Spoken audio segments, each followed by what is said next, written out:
పశ్చిమ బెంగాల్లో బీజేపీ ప్రభుత్వం అధికారంలోకి వచ్చిన తర్వాత ఈ యొక్క బంగ్లాదేశ్ నుంచి వచ్చిన ఉగ్ర మూకలను ఏరివేత కార్యక్రమం మొదలైంది. 3D సినిమా చూపిస్తూ ఉంది. Detect, delete, deportation. ముందుగా అనుమానం వచ్చినోన్ని గుర్తించడం, వారి నేటివిటీని ప్రశ్నించడం, వాడు ఎక్కడ పుట్టాడు, ఎక్కడ చదువుకున్నాడు బయటికి లాగడం, వారి ఆధార్ కార్డులు, రేషన్ కార్డులు ఫస్ట్ డిలీట్ చేయటం, తర్వాత మూటగట్టి బంగ్లాదేశ్లో వేయటం. ఈ 3 డీలు. ముందు గుర్తించడం, డిటెక్ట్ చేయటం, తర్వాత వారికి సంబంధించిన ధృవీకరణ అక్రమంగా పొందిన పత్రాలను డిలీట్ చేసి పడేయడం, తర్వాత క్యాంపులకు పంపించి అక్కడి నుంచి బంగ్లాదేశ్కి తోలడం. అయితే వీరందరినీ లక్షలాది మందిని బంగ్లాదేశ్ రాణిస్తుందా, సరిహద్దులు మూసివేస్తారా అనేది కూడా ఆలోచించాలి. అందుకే సువేందు అధికారి ప్రభుత్వం వాళ్ళందరికీ క్యాంపులు ఏర్పాటు చేసింది. వాళ్ళందరినీ వదిలేస్తే అక్కడి నుంచి గుంపులు గుంపులుగా ముంబాయి, హైదరాబాదు, అమరావతి రాజధానిలో పనులకి గుంపులు గుంపులుగా వెళ్ళిపోతారు. వాళ్ళని పట్టరావడం కష్టం. అందువల్ల క్యాంపులు ఏర్పాటు చేసి ఆ క్యాంపుల్లో దోలుతా ఉన్నారు గుంపులు గుంపుల్ని.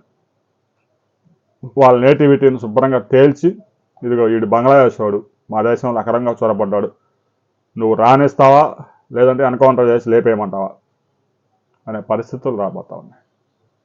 దాదాపుగా 60 లక్షల మందిని ఏరివేసే కార్యక్రమం జరగబోతా ఉంది.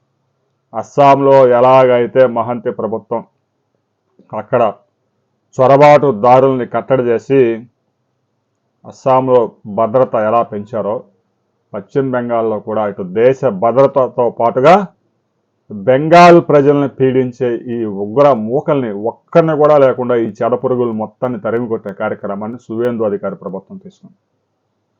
రాబోయే కొద్ది రోజుల్లో 280 క్యాంపులు ఏర్పాటు చేయడానికి ప్రభుత్వం సిద్ధమవుతా ఉంది.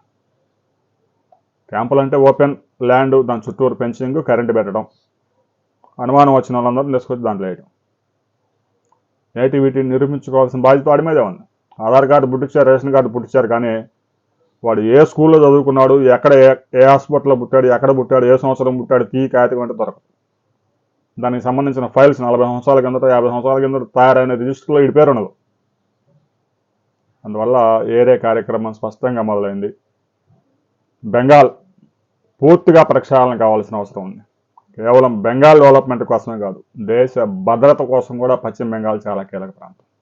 అటు ఈశాన్య రాష్ట్రాలకి భారతదేశాన్ని కలిపే ప్రాంతం పశ్చిమ బెంగాల్. ఇలాంటి కీలక ప్రాంతంలో ఉగ్రమూకలు తిష్టవేస్తే దేశ భద్రతకే పెను ప్రమాదం. దీనికి సంబంధించి సువేందు అధికారి ప్రభుత్వం ఒక కీలక ప్రకటన చేయబోతా ఉంది. అస్సాంలో ముఖ్యమంత్రి ఏదైతే చేశారో అలాంటి ప్రకటన రాబోతా ఉంది. ఆ తర్వాత మరిన్ని వివరాలతో మరో వీడియోలో మనం కలుసుకుందాం.